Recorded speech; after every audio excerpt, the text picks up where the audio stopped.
ইসলামী ক্যালেন্ডারে এমন একটা রাত আছে যেটা হাজারটা মাসের চেয়েও সেরা। হ্যাঁ, আজ আমরা কথা বলবো সেই লাইলাতুল কদর নিয়ে। চলুন একটু গভীরে গিয়ে জানার চেষ্টা করি, কেন এই একটা রাত এতটা স্পেশাল, আর এর মাহাত্ম্য ঠিক কোথায়। একটু চিন্তা করে দেখুন তো, মাত্র একটা রাতের এবাদত ৮৩ বছরেরও বেশি সময় ধরে করা এবাদতের চেয়েও উত্তম।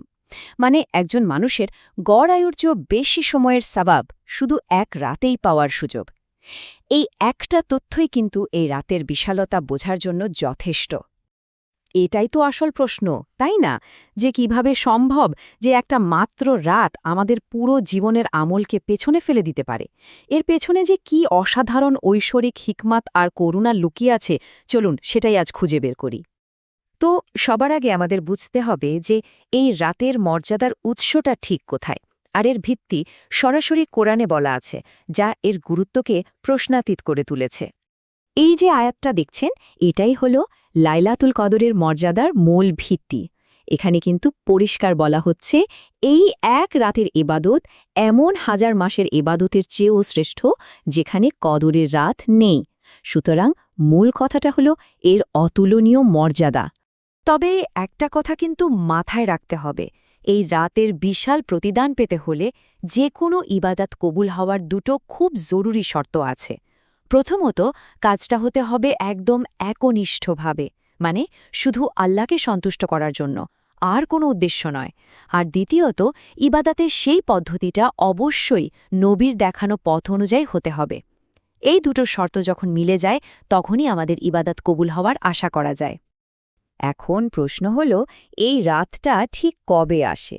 আর মজার ব্যাপার হল, এর নির্দিষ্ট তারিখটা কিন্তু ইচ্ছে করে একটু গোপন রাখা হয়েছে, আর এর পেছনেও একটা দারুণ কারণ আছে।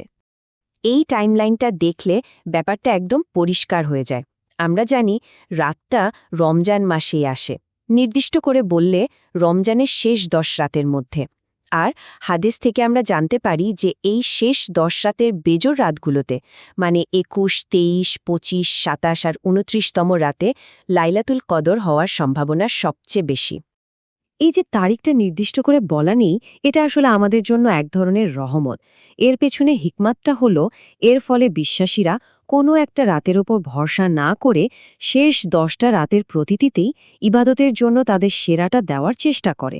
আর এতে করে তাদের সামগ্রিক আধ্যাত্মিক অর্জন কিন্তু বহু গুণে বেড়ে যায়। চলুন এবার দেখি কি কি বিশেষ কারণে এই একটা রাত এতটা মহিমান্বিত আর এর আশীর্বাদ এত ব্যাপক। এই রাতের শক্তির পেছনে কয়েকটা বড় কারণ আছে। সবচেয়ে গুরুত্বপূর্ণ হল, এই রাতেই মানবজাতির জন্য পথ প্রদর্শক আল কোরআন নাজিল হয়েছিল। এটা এমন একটা রাত যখন আল্লাহর অশেষ রহমত আর বরকত পৃথিবীতে বর্ষিত হয়। ফেরেশতারা নেমে আসেন, আর যে কোনো ইবাদতের প্রতিদান বহু গুণে বেড়ে যায়। আর সবচেয়ে বড় যে পুরস্কার, সেটা হলো আন্তরিকভাবে ইবাদত করলে অতীতের সব গুনাহ মাফ পাওয়ার এক অসাধারণ সুযোগ। আমরা তো জানলাম যে রাতটা কেন এত গুরুত্বপূর্ণ। এখন প্রশ্ন হলো, এই রাতের রহমত পাওয়ার জন্য ঠিক কি কি করা উচিত। চলুন নবীর দেখানো পথ থেকে কিছু গুরুত্বপূর্ণ আমল সম্পর্কে জেনে নিই। নবীর দেখানো পথ অনুযায়ী এই রাতে ৩টে কাজের উপর খুব জোর দেওয়া হয়েছে। প্রথমটা হলো কিয়ামুল লাইল, মানে দীর্ঘ সময় ধরে দাঁড়িয়ে নামাজ আদায় করা। দ্বিতীয়টা হলো ইতিকাফ, মানে সম্ভব হলে দুনিয়াবী সব কিছু থেকে নিজেকে কিছুটা আলাদা করে মসজিদে শুধু ইবাদতে ডুবে থাকা।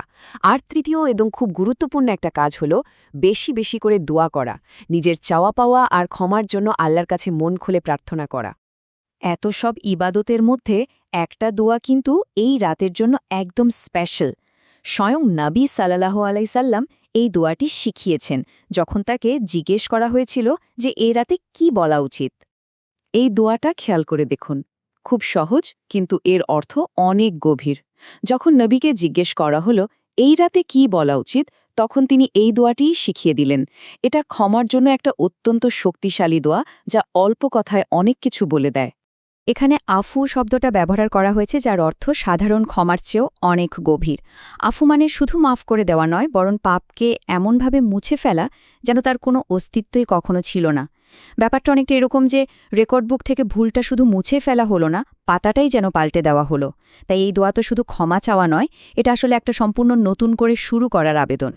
তাহলে ভাবুন তো, এই রাতের মূল প্রাপ্তি হল অতীতের সব দাগ মুছে ফেলে একটা একদম পরিষ্কার সাদা পাতা পাওয়ার সুযোগ। এখন প্রশ্ন হল, সেই পরিষ্কার পাতায় এরপর কি লেখা হবে? এই গভীর চিন্তাটা নিয়েই আজকের আলোচনা শেষ করছি।